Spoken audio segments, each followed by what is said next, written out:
मैं MBBS doctor हूँ, चिकित्सक हूँ अच्छा, और मैं टीटीपीएस ललपनिया हॉस्पिटल की मेडिकल ऑफिसर हूँ अच्छा। और हमारा अपना हॉस्पिटल है गोमियांबे भीस्मा मेमोरियल नर्सिंग होम के नाम से। मैं जननेता या जननेत्री बनने आई हूँ। अगर आपके पैरेलल में अगर 4 और कैंडिडेट हैं, लेकिन 4 में से तो किसी एक को ही मिलेगा। बिल्कुल। अगर चारों खड़े हैं और चारों में से मान लीजिए आपको मिला या नहीं मिला, तो फिर मन में दुःख होगा या खटास होगा? उन पे यौन शोषण को लेकर के हमारी महिलाएँ जब विरोध की रोड पे उतरी तो उनको सड़कों पे घसीटा गया, बेइज़्ज़त किया गया, उनका कोई नहीं सुना। फिर उसके बाद मणिपुर वाली घटना जो हुई आदिवासियों के हाँ, साथ। आदिवासियों पे ये हुआ, महिलाओं पे नग्न ये किया गया, घुमाया गया, रेप किया गया, जो कुछ भी उनके साथ हुआ। हम देखें हुँ। ये मुझे ठीक नहीं लगा। आप मानते हैं कि कुर्मी लोग पहले एसटी था? ना इस चीज़ में मेरे पास पुख्ता कुछ है नहीं, इस बारे पे मैं नहीं बोल सकती कि झारखंड भी जब अलग हुआ था उसमें भी मांझी और कुर्मी मिलकर के अलग किए थे और अगर जेबी केसेस भी वैसा ही सम्मान आदिवासी भाइयों और दूसरे लोगों को भी दे, तो इसमें कोई दो राय नहीं है कि लीडिंग पार्टी होगी झारखंड की क्षेत्रीय पार्टी में। जिस प्रकार से आप लोग स्टूडेंट प्रोटेस्ट करते हैं झारखंड में, उस प्रकार का स्टूडेंट प्रोटेस्ट बांग्लादेश में भी हुआ। क्या कुछ कहना चाहेंगे, ये सही हुआ, गलत हुआ? विधानसभा चुनाव कुछ ही महीनों के बाद होना है और कुछ दिनों के बाद में आचार संहिता भी लग जाना है। तो तब आपसे मेरा पहली बार परिचय हो रहा है, तो सबसे पहले आप अपने बारे में बताइए? तो वैसे मैं अगर यूट्यूब पे नहीं मिला होगा आपको तो फिर से मैं दे दे रही हूँ। मेरा नाम डॉक्टर बसंती हेम्ब्रम है और जोड़ामहुआ पुटकाडी। अच्छा। ये गोमिया विधानसभा में आता है, पेटरवा प्रखंड के अंतर्गत, वहाँ की मैं रहने वाली हूँ। अच्छा, डॉक्टर क्यों कोई एमबीबीएस वगैरह किए हैं या फिर पीएचडी वगैरह? मैं एमबीबीएस डॉक्टर हूँ, चिकित्सक हूँ अच्छा, और मैं टीटीपीएस ललपनिया हॉस्पिटल की मेडिकल ऑफिसर हूँ अच्छा, और हमारा अपना हॉस्पिटल है गोमियांबे भीस्मा मेमोरियल नर्सिंग होम के नाम से अच्छा। और एक मेरा धनबाद टुंडी में भी हॉस्पिटल है, वो मेरे माँ-पापा के नाम से है, श्री चांदमुखी हॉस्पिटल। तो बतौर देखा जाए और हाँ, गोमिया में और टीवी हॉस्पिटल है एक, वहाँ की भी मैं मेडिकल ऑफिसर हूँ। तो मोटा-मोटी मैं चिकित्सा क्षेत्र से बिलॉन्ग करती हूँ। तो मैडम आपका बेसिकली काम है कि लोगों का सेवा करना, पेशेंट का सेवा करना मतलब लोगों का सेवा करना। तो अच्छे खासे आप लोगों को बीमार लोगों को मतलब पीड़ित लोगों का आप इलाज कर रहे थे, अचानक पॉलिटिक्स में इन दिनों नज़र आ रहे हैं। देखिए, बात ऐसा है ना कि चिकित्सा आप बहुत अच्छा बोले कि चिकित्सक हूँ मैं तो शरीर का इलाज करती हूँ।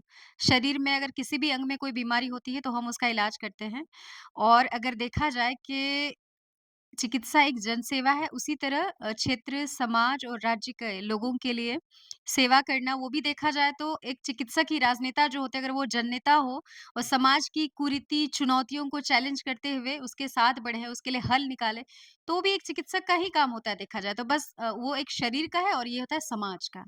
तो आप समाज में किन प्रकार का बुराइयाँ है, किस प्रकार का खामियाँ आप देख पाए हैं अपने विधानसभा क्षेत्र में या पूरा झारखंड राज्य में, जिनको आप ठीक करने निकले हैं? देखिए, सबसे पहली बात आप या हम लोग सब जानते हैं कि 15 नवंबर 2000 ईस्वी को 18 ज़िला लेके हमारा झारखंड बिहार से अलग हुआ था और अब हमारे पास टोटल 24 ज़िले हैं। और इस वादे के साथ अलग हुआ था, उस समय के जो लोग थे क्रांतिकारी लोग उस वक़्त जो रहे हैं, कि भाई यहाँ के जो जाति समाज हैं, चाहे आदिवासी, चाहे मूल निवासी, इनका जो आर्थिक स्थिति है इनको सुधारेंगे, बच्चे को अच्छी शिक्षा मिले, युवाओं को नौकरियाँ मिले, मतलब और राज्य की जितनी खनिज संपदा है वो सब है तो यहाँ के लोगों का विकास होना चाहिए, नौकरी के लिए दर-दर भटकना नहीं पड़े। लेकिन आज भी देखिए 24 साल ऑलमोस्ट पूरा होने वाला है, लेकिन इसके बाद भी यहाँ के युवा भटक रहे हैं, रोज़गार के लिए पलायन कर रहे हैं और जो हमारे बच्चे वो अभी भी कुपोषित हैं, शिक्षा का भी कुछ ख़ास ये है नहीं और सरकारी योजनाएँ जितनी आती हैं वो कागज़ी कार्यवाही तक रह जाती है, धरातल पे योजनाएँ उतरती नहीं। तो जैसे हम थे बिल्कुल वैसे ही हैं, थोड़ा बहुत हुआ है लेकिन ये सैटिस्फैक्टरी नहीं है। तो देखा जाए तो ये सारी जो चीज़ें हैं इन सबको सुधारने के लिए और योजनाओं को धरातल पे उतारने के लिए और आर्थिक समृद्धि और बाकी जो भी चुनौतियाँ हैं, उन सब के लिए मैं डटकर मुकाबला करने के लिए आई हूँ, लोगों के लिए करना चाहती हूँ और इसलिए मैं राजनीति से जुड़ रही हूँ। मतलब आप जो बात कर रहे हैं जेबी केसेस या फिर अभी तक जितनी रूलिंग पार्टी है जेएमएम हो या बीजेपी है, तो ये लोग क्या मतलब वास्तविकता जो जिस सपने के साथ में झारखंड बना था वो पूरा नहीं हो पाया है। और अगर नहीं हो पाया है तो फिर आप जेबी केसेस में अगर हैं, आपके पास ज़्यादा पावर नहीं है, ज़्यादा पब्लिक भी नहीं है पब्लिक आपके एरिया में है, लेकिन ज़्यादा पब्लिक नहीं है, ज़्यादा पावर नहीं है, तो आप किस प्रकार से इन सारी चीज़ों को जितना आप अभी खामियाँ गिनाए उनको ठीक करेंगे?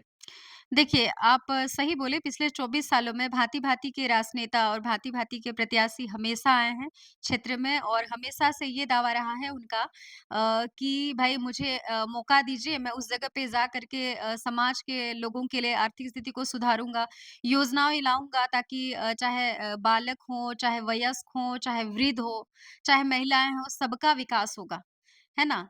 तो जैसे आप बोले कि अभी जैसे जेबी केसेस है, ये बच्चा है, मतलब एकदम फ्रेश निकला है ना? हाँ, युवाओं की एक सोच है और मतलब लोग देखा आप जाए पे तो विश्वास क्यों करें? हाँ, यही चीज़ है ना? हुँ, तो देखिए सबसे पहली बात तो ऐसा है कि हमेशा से युवा के पास जो होता है वो जोश और एनर्जी होता है। मैं मानती हूँ कि अनुभव नहीं होते, लेकिन एक युवा के पास ताकत होता है सोचने का, समझने का और अनुभव जो है वो उसके लिए उनके उनके यहाँ इतिहास की किताबें हैं, जो पहले के क्रांतिकारी रहे हैं। चाहे वो विनोद बिहारी महतो जी हैं, चाहे हमारे बिरसा मुंडा है, चाहे सिद्धू कान्हू है, चाहे शिबू सोरेन जी हैं, या जितने लोग भी हैं तो कहीं न कहीं उन लोगों से निर्मल महतो जी हैं, इन लोगों से हम सीखते हैं उन्होंने किस तरह से स्ट्रगल किया और कहीं न कहीं वो युवा अवस्था में वो सारी चीज़ें किए थे। और हाँ, युवा अवस्था में वो स्ट्रगल शुरू किए और फाइनली उनको राज्य एक्सेप्ट किया और उन्हीं के ये की वजह से आज अलग राज्य हम लोगों को मिला।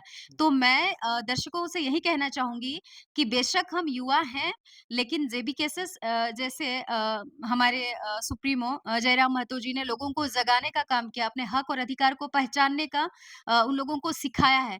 और लोग जग रहे हैं और जग गए हैं, लेकिन बात ऐसी है कि इस टीम में ऐसे-ऐसे लोग जुड़े जो सही हों और दिल से लोगों के लिए करना चाहते हो, सिर्फ़ अपने लिए नहीं। और जैसे पहले के राजनेता हुए हैं, लोगों को हमेशा से तसल्ली दिए हैं, आश्वासन दिए हैं, लेकिन कभी पूरा नहीं किया। उनका हमेशा अपना पॉकेट भरने का रहा है और धरातल पे कुछ ख़ास हुआ नहीं। बस उनके लिए उन्होंने अपने लिए फैक्ट्री बनाए, अपने लिए प्रॉपर्टी खरीदे, बस उनका अपना हुआ। अच्छा। आप लगातार क्षेत्र घूम रहे हैं, अभी रात में हम लोग ये इंटरव्यू कर रहे हैं, आप लगातार लोगों से मिल रहे हैं, तो लोग आपको क्या-क्या और दुःख बता रहे हैं? मतलब बेसिक चीज़ें जैसे बिजली, पानी सड़क के अलावा और क्या-क्या अभाव गाँव घर में दिख पा रहा है? देखिए, गाँव घर में जैसे वो बेसिक चीज़ें जो आप ज़िक्र किए उसको अगर एक्सक्लूड करते हैं तो मेनली देखा जाए तो शिक्षा को लेकर के लोग बोलते हैं कि हमारे आस-पास ऐसा कोई शिक्षा वाली जगह नहीं है जहाँ पे हम 100% ये कर सकें। आप तो जानते हैं सरकारी स्कूल का हाल, एक आध 2 मास्टर रहता है, आया तो आया नहीं तो नहीं आया। ठीक है? उसके बाद फिर होता है चिकित्सा को लेकर के लोग कंप्लेन करते हैं, जैसे कसमार एरिया में चिकित्सा को लेकर के हम सुने हैं। हुँ, हुँ। उसके बाद युवाओं के हाथ में जैसे बेरोज़गारी, जैसे बीटेक करके आदमी इंजीनियरिंग पढ़ कर के वैसे पढ़ल है। फिर उसके बाद बीएड करके पढ़ल है। तो युवाओं के हाथ में वही बेरोज़गारी वाला आलम है और जो बुज़ुर्ग हैं और जो पेंशनधारी हैं उनको बहुत लोगों को पेंशन नहीं मिलता है। उसके अलावा फिर अगर राशन कार्ड का बात करें तो बहुत लोगों का वो नहीं हो पाता है राशन कार्ड, वहाँ जाते हैं जगह पे तो लोग बोलते हैं कि अभी नहीं चढ़ा है, नहीं चढ़ा पाएँगे, बाद में देखते हैं तो उनको टरकाया जाता है। तो ये सारी समस्याएँ गाँव से मुझे मतलब सुनने में आ रही हैं। अच्छा, तो क्या इन सभी चीज़ों का निदान करने के लिए बसंती हेम्ब्रम गोमिया विधानसभा से अपना दावेदारी पेश कर रही है मतलब निकल रही है कि हाँ, विधानसभा जाकर के इन सभी सारी चीज़ों को ठीक करेंगी? हाँ, बिल्कुल, क्योंकि सबसे पहले बात है ना कि मैं जैसे विधानसभा में हर क्षेत्र में घूम रही हूँ। आप सॉल्यूशन तब खोजेंगे ना जब आपके पास शिकायतें आएँ, परेशानी आए। फिलहाल तो मैं परेशानी जानने की कोशिश कर रही हूँ और परेशानी जो-जो मेरे कान तक आ रहा है, उसके हल के लिए मैं प्रतिबद्ध हूँ और मैं गोमिया विधानसभा के लिए करूँगी, यहाँ के क्षेत्र के लोगों के लिए। जेबी केसेस मूलतः इसके जो केंद्रीय अध्यक्ष है जयराम महतो है और महतो कहा के लोग टारगेट करते हैं कि ये आदिवासियों का पार्टी है, अगर आएँगे तो ये जेबी केसेस जो है महतो और कुर्मी और एसटी का डिमांड लोग करेंगे। तो आप एसटी होकर के भी महतो में और तो आप बाकी लोगों को क्या जवाब देना चाहेंगे जो लोग एलिगेशन लगाते हैं, कहते हैं कि ये महतो का पार्टी है? देखिए बात ऐसा है ना कि बहुत सारे लोग मुझे थोड़ा बोलते हैं, जैसे दूसरे का क्या मेरे हस्बैंड ही बोलते हैं, "तुम बहुत ज़्यादा खुली हो और एकदम मुँह फट हो।" मतलब कभी नहीं सोचती हो कि भाई कुछ हम बात को मैनिपुलेट करो। मैनिपुलेट मैं करूँगी नहीं, जो है वो मैं स्ट्रेट फॉरवर्ड बोलूँगी। हुँ। सबसे पहली बात है कि जो कुर्मी को एसटी में ये करने का जो माँग है वो पहले से चल रहा है कहने का मतलब, ठीक है? और ऐसा भी है कि हमारे जो पहले के पॉलिटिशियन हैं जो संथाल हैं, इनफैक्ट वो लोग भी उस पे साइन किया है, ऐसा नहीं है। लेकिन लोकतंत्र है वहाँ। मतलब आप मानते हैं कि कुर्मी लोग पहले एसटी था? ना इस चीज़ में मेरे पास पुख्ता कुछ है नहीं, इस बारे पे मैं नहीं बोल सकती हूँ। लेकिन हम ये कहना चाहते हैं कि जैसे लोकतंत्र में एक अधिकार है कि कौन किस कैटेगरी में जाना चाहता है, वो माँग कर सकता है। लेकिन जो सर्वेक्षण आयोग रहता है सेंट्रल लेवल पे वो तय करता है, सर्वे के अकॉर्डिंग उस तरह की आयोग बनती है, फिर वो तय करता है। मेरे या आपके चाहने से भी कुछ नहीं होता है। आयोग तय करेगी कि हाँ, ऐसा है तो किया जाएगा, नहीं तो नहीं। नहीं तो हल्ला करते आप और हम रह जाएँगे, तो कुछ होगा नहीं। तो सबसे पहली बात है कि अगर मैं जेपी केसेस से जुड़ी हूँ, तो विचारधारा के आधार पे जुड़ी हूँ। हाँ। है ना? झारखंड हित के आधार पे जुड़ी हूँ, सामाजिक स्तर पे जुड़ी हूँ। और दूसरी बात है कि कहीं न कहीं जो कैटेगरी है वो बहुत ज़्यादा सेंसिटिव मैटर है, ठीक है? लेकिन मैं अपने आदिवासी भाइयों और बहनों से यही कहना चाहूँगी ना कि अगर देखा जाए तो ऐसे बहुत सारे समाज हैं जो उठा रहे हैं कि मुझे भी उस पे ले जाओ मुझे, लेकिन इतना आसान नहीं होता है और वैसे भी वो सेंट्रल का मैटर है। सेंट्रल का मैटर है अगर ये मुद्दा आता है तो आप बसंती हेम्ब्रम सपोर्ट करेगी या इसके अगेंस्ट हो जाएगी? देखिए वो तो निर्भर करता है इसको समय पे छोड़ देते हैं, क्योंकि समय पे जो चीज़ हो वो समय पे ही छोड़ देना चाहिए, पहले कुछ नहीं कह सकती इस लेकिन बारे में। वोटर असमंजस में रहते हैं, वोट करें कि नहीं करें, बहुत लोग जाति देख के भी वोट देते हैं। देखिए, जाति देख के जो लोग वोट देते हैं, तो सबसे पहला बात है कि अगर ऐसा आप बोल रहे हैं ना, तो और एक चीज़ ओपनली कह रही हूँ, जेएमएम पे जितने सारे लोग हैं, देखा जाए तो वो हम आपके कुर्मी भाई हैं। मानते हैं इस चीज़ को? और आदिवासी उनको क्या नहीं देते? देते ही हैं ना, कि मैं गलत बोल रही हूँ? यहाँ के प्रत्याशी को ही हम लोग को देख लीजिए, जेएमएम के जो हैं, या टुंडी के भी देख लीजिए, वो भी जेएमएम से हैं, वो भी आपके हमारे कुर्मी भाई ही हैं। तब तो फिर मैं ये चीज़ नहीं मानती कि भई कास्ट के आधार पे लोग देते हैं। हाँ, कुछ लोग देते होंगे, लेकिन ऐसा ही रहता तब तो वो लोग सीधा बोलते ना, नहीं हम लोग इनको नहीं देंगे, फलाँ को नहीं देंगे, टुंडी वाले जेएमएम के प्रत्याशी को नहीं देंगे, गोमिया विधानसभा वाले प्रत्याशी को नहीं देंगे। तो फिर हम कैसे मान लें अनिल जी, आप ही बताएँ? आप ये बताइए क्योंकि विधानसभा का चुनाव होना और जेबी केसेस में बहुत सारे लोग आंदोलन किए हैं और ये आंदोलन का ही उपज एक पार्टी है। तो ऐसे में बहुत सारे लोग तो दावेदारी करेंगे, हम भी लड़ेंगे, हम भी लड़ेंगे, हम भी लड़ेंगे, तो इसका सिलेक्शन किस बेसिस पे होगा? देखिए ये तो पार्टी सुप्रीमो और कोर कमिटी के लोग जो हैं या जिला कमिटी के लोग, वो तो पूरा आपके पास डाटा होगा अनिल जी, कि क्वालिफिकेशन के बेसिस पे, पॉलिटिक्स एक्सपीरियंस के ये पे, छवि के आधार पे उसके बाद और कुछ-कुछ क्राइटेरिया है, मैं सारी चीज़ नहीं याद कर पा रही हूँ बट है। ठीक है, अगर आपके पैरेलल में अगर 4 और कैंडिडेट हैं, लेकिन 4 में से तो किसी एक को ही मिलेगा। बिल्कुल। अगर चारों खड़े हैं और चारों में से मान लीजिए आपको मिला या नहीं मिला, तो फिर मन में दुःख होगा या खटास होगा। संगठन के लिए फिर आप लोग कितना एक्टिव रहेंगे कि एक्टिव मतलब इनएक्टिव हो जाएँगे? देखिए, सबसे बड़ी बात है ना कि मैं जननेता या जननेत्री बनने आई हूँ, ठीक है? और सबसे पहली आप बोले कि अगर 4 लोग पैरेलल खड़े हैं, किसी को 1 दिया जाए तो उस बारे में आप क्या सोचेंगे? तो सबसे पहली बात तो मैं ये बोलूँगी ना कि जो पार्टी सुप्रीमो है, वो तो बेवकूफ़ नहीं है या कोर कमिटी वो भी कोई बेवकूफ़ नहीं है, सब पढ़े-लिखे आदमी हैं और दूरदर्शिता रखते हैं। तो फिर समाज में क्या चल रहा है और समीकरण को समझते हैं, क्वालिफ़िकेशन को समझते हैं और बाकी सारी चीज़ों को देख कर के वो तय करेंगे, वही सही रहेगा। और अगर आप बोले कि नहीं मिला, तो उस केस में जैसे मैं समर्थक हूँ, उनकी विचारधारा का सम्मान करती हूँ, ना जातीयता का। मैं सबसे पहले विचारधारा से आकर्षित हूँ, तो विचारधारा को लेकर के मेरे सक्रिय ही रहूँगी और जननेत्री हूँ, तो मैं मेरा कुछ भी उस पे रहे या नहीं रहे, मैं लोगों का सेवा से तो बाज़ नहीं आऊँगी, वो तो मेरी आदत है, वो तो मैं करूँगी हमेशा ही। अच्छा, आप 2024 के बाद जो इलेक्शन होगा, उसमें आप लोग अपने आप को कहाँ पाते हैं? कितने सीटों में आप लोग मतलब मजबूत दिख रहे हैं और कितना सीट आप लोग एक्वायर कर सकते हैं? देखिए सबसे पहली बात है कि मैं मेनली गोमिया विधानसभा पे घूम रही हूँ, ठीक है? लेकिन अगर हमारे पार्टी सुप्रीमो ये चीज़ कहे हैं कि 50 से 55 पे अगर हम लड़ रहे हैं, मीन्स उनको ये अंदेशा है कि लोगों के दिल में ही था या ठौर-ठिकाना उनको महसूस हो रहा है, तभी बोल रहे हैं। तो फिर मोटा-मोटी तो मैं यही कहूँगी उनकी बातों के अकॉर्डिंग कि 50 टू 55 पे हम एबल हैं। एबल है, लेकिन मतलब कितने पे आप लोग जीत दर्ज कर सकते हैं? इस बारे में अभी मैं नहीं बयानबाज़ी कर सकती हूँ, मुझे और जानना ज़रूरी है। अच्छा। अच्छा, तो जयराम महतो लगातार आप लोग को जो लगता है कभी-कभी वो कुर्मी आंदोलन में घुस जाते हैं, कभी-कभी आप लोग का भी विरोध में देखने देखने मतलब दिखने में लग जाते हैं कि ये लोग कहीं न कहीं कि कुर्मीगिरी ज़्यादा कर रहे हैं, तो उस चीज़ को लेके कहीं इनसिक्योरिटी नहीं होता है? क्योंकि बहुत सारे लोग कहते हैं और भी आदिवासी लोग हमको मार्केट में मिलते हैं, तो वो लोग कहते हैं कि अरे ये तो कुर्मी के नेता लग देखिए वहीं आप सही बोले कि कभी-कभी पार्टी सुप्रीमो का पक्ष नहीं समझ आता है। या तो फिर जो पार्टी है उसमें जितने सारे लोग जुड़े हैं, कभी-कभी ग्रुपिज़्म हमारे भाइयों को दिखता है, तो कहीं न कहीं उनको ठेस लगती है। मैं और इस चीज़ को लेके इनसिक्योरिटी फ़ील करते हैं। तो मैं जितने जेबी केसेस के लोग हैं या हमारे कुर्मी भाई-बहन हैं, उनको ये कहना चाहूँगी कि झारखंड भी जब अलग हुआ था, उसमें भी मांझी और कुर्मी मिलकर के अलग किए थे। और अगर जेबी केसेस भी वैसा ही सम्मान आदिवासी भाइयों और दूसरे लोगों को भी दे, तो इसमें कोई दो राय नहीं है कि लीडिंग पार्टी होगी झारखंड की क्षेत्रीय पार्टी में। अच्छा, टाइगर जयराम का लोकसभा चुनाव में गोमिया विधानसभा से 70,000 वोट आया था। क्या लगता है 70,000 वोट उस वो तो अलग मुद्दे से दिया गया था, तो इस बार वोट बढ़ेगा कि घटेगा? अगर लड़ेंगे जेबी केसेस तो लड़ना ही है, लेकिन वोट बढ़ेगा कि घटेगा? देखिए, सबसे पहली बात है आप सही बोले, लोकसभा और विधानसभा का जो समीकरण होता है बिल्कुल अलग होता है। इसमें सारे क्षेत्रीय लोग लड़ते हैं, है ना? हुँ, और सबके अपने वोटर्स, अपने लोग, अपने कैडर्स सब भरे हुए हैं। कोर वोटर्स हाँ, होते कोर हैं। वोटर्स होते हैं। लेकिन जिस तरह का मुद्दा का अगर बात हुआ है जेबी केसेस के ज़रिए और विचारधारा जो है तो इसमें बहुत सारे युवा हमारे जेबी केसेस की तरफ आकर्षित हैं। उसके अलावे जितनी महिलाएँ हैं वो लोग भी इस पे ये करें जितने पढ़े-लिखे लोग हैं खासकर। तो मुझे लगता है कि अगर समीकरण से फिट होते हुए अच्छे कैंडिडेट को अगर देते हैं तो है कि जेबी केसेस सीट यहाँ से निकाल लेगी। अच्छा।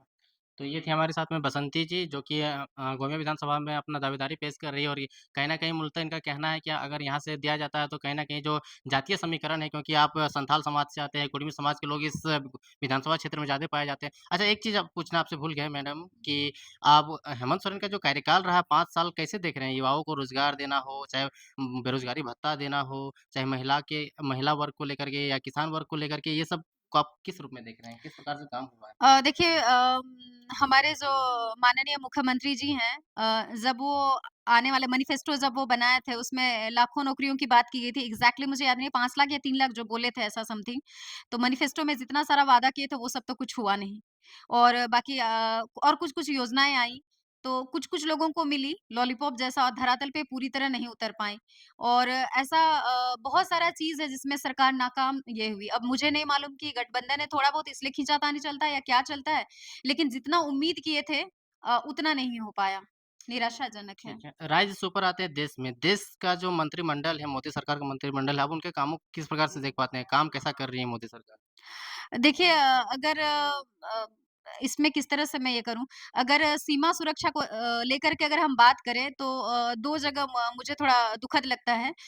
एक लगता है कि जैसे आपका सीमा जैसे चाइना कहीं-कहीं पे अटैक की कुछ चीज़ हम लोग का जो है उस पे कब्ज़ा कर ली। हुँ, इस बारे में कुछ लोग ध्यान नहीं दिए। इधर संथाल परगना वाला मेटा में भी जो सीमा है, इधर भी जैसे बांग्लादेश घुसपैठी में आ भी। रहे हैं हाँ, इधर वाला पे भी सुरक्षा नहीं हो पाया। महिलाओं का भी जैसे देखा जाए तो कुश्ती वाली जो अभी विनेश फोगाट का जो मसला है, अभी हाँ, देखिए उसको सिर्फ 100 ग्राम के लिए उसको डिस्क्वालीफाई कर दिया। ये बहुत पेनफुल है और जब उनके जो सांसद एक है भूषण या समथिंग करके कोई हैं वो जब उन पे यौन शोषण को लेकर के हमारी महिलाएं जब विरोध की रोड पे उतरी तो उनको सड़कों पे घसीटा गया, बेइज्जत किया गया, उनका कोई नहीं सुना। तो इस तरह से देखा जाए तो और फिर उसके बाद मणिपुर वाली घटना जो हुई आदिवासियों के हाँ, साथ। आदिवासियों पे ये हुआ, महिलाओं पे नग्न ये किया गया, घुमाया गया, रेप किया गया, जो कुछ भी उनके साथ हुआ। मध्य प्रदेश में फिर उसके बाद क्या हुआ, एक आदिवासी पुरुष पे एक बीजेपी नेता पेशाब कर दिया था। तो ये सारा चीज़ हम देखें हुँ, ये मुझे ठीक नहीं लगा और दूसरा जब इनॉग्रेशन वगैरह हुआ ना ये का राम मंदिर का हाँ, चाहे एक्सक्यूज़ मी और संसद भवन का उसमें भी हमारी माननीय राष्ट्रपति जी द्रौपदी जी को नहीं बुलाया गया।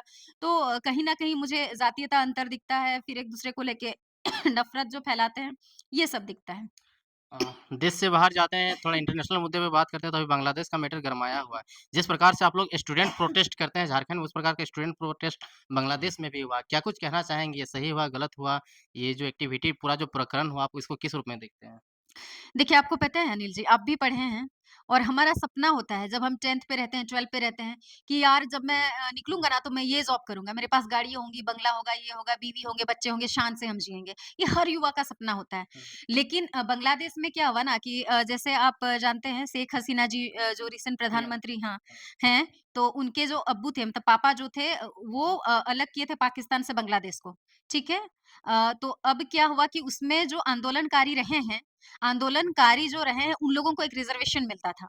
ठीक है, तो धीरे-धीरे क्या हुआ ना कि युवाओं को वहाँ पे नौकरियों की एकदम कमी हो गई। हर जगह वो लोग रिज़र्वेशन देखने लगे कि भाई इतना, इतना, इतना ज़्यादा ये हो जा रहा है, हुँ, तो बाकी लोग क्या करें? और इसी सब आक्रोश की वजह से ये सारा चीज़ हुआ और ये जो वहाँ की जो प्रधानमंत्री है, उनको भागना पड़ा। तो देखा हम यही कहना चाहेंगे कि कभी भी युवा जो होता है ना, वो किसी भी देश का ताकत होता है और वही दिशा देता है। भले हमारे जो बुज़ुर्ग हैं, वो आपको अनुभव शेयर करते हैं, दिशा देते हैं, लेकिन बाकी देखा जाए एनर्जी या जो सोच होता है वो युवाओं से ही आता है। इसलिए अगर देश को आगे बढ़ाना होगा राष्ट्र को तो इसमें युवाओं का अहम रोल होता है इसलिए जो राजनेता हैं या जो लोग हैं उनको युवाओं की शक्ति पे शक नहीं करना चाहिए, उनको हमेशा सपोर्ट करना चाहिए। नहीं तो आज वहाँ जो अंतर्कलह जो हो गया है वो भारत देश में भी होने में देर नहीं लगेगा। मतलब आपका कहना है कि यूथ पावर कहीं का भी वो दिखता है, जब दिखता है तो फिर वो किसी को भी तख्ता पलट कर दे बिल्कुल, सकता बिल्कुल, है। बिल्कुल, तख्ता पलट कर सकता है। अच्छा, बिल्कुल। एक बात और दुमका में जो खास रूप से आदिवासियों के साथ में जो घटना हुआ, उस पर आप लोग भी गए हुए थे, देखे हैं। क्या कुछ वहाँ पे मतलब अभी अभी क्या चल रहा है वहाँ पे? देखिए, अभी तो जितने सारे स्टूडेंट हैं, वो इस सब चीज़ को लेकर के प्रोटेस्ट कर रहे हैं। उसके अलावा लुबिन हेम्ब्रम जी जो हैं विधायक जी वो भी साथ में आए थे। उस दिन मैं गई थी तो सपोर्ट पे आए थे और मुझे खुशी है जितने भी सारे लोग हैं वहाँ अब अवेयर हो रहे हैं, जागरूक हो रहे हैं घुसपैठियों को लेकर के। अब आवाज़ उठी है, तो पूरे झारखंड से अगर ये आवाज़ उठेगी, तो सरकार इस पे कुछ ना कुछ कदम ज़रूर ले करेगी लेगी। तो कुछ लोग कह रहे बीजेपी का चाल है। नहीं, नहीं, नहीं, नहीं। इस पे बीजेपी का पाल चाल हम कैसे मान लें? घुसपैठी को क्यों बुलाएगी बीजेपी? ये तो सीमा सुरक्षा का बात है ना और सीमा सुरक्षा अगर हनन खंडित हो रहा है, तो इसमें सेंट्रल गवर्नमेंट को ध्यान देना चाहिए क्योंकि नेशनल सिक्योरिटी की बात हो जाती है। This is a big thing. अच्छा। तो ये थे हमारे साथ में बसंती जी जो जिनसे हम लोग तमाम मुद्दे पे बात किए। बाकी ये इनका बात करके इंटरव्यू कैसा लगा, बाकी ये बोलने में फ्लुएंट है, नाम से अगर डॉक्टर है तो मतलब इनके पास अच्छा नॉलेज भी है। बाकी आप लोग गाँव घर में जाते हैं, किस प्रकार से फीडबैक देते हैं कि किस प्रकार से लोगों का समस्या का निदान करते हैं, नहीं करते हैं, ये तो ख़ैर समय का बात है। बाकी ये वीडियो कैसा लगा आप कमेंट सेक्शन में बताइए। वीडियो देखने के लिए धन्यवाद।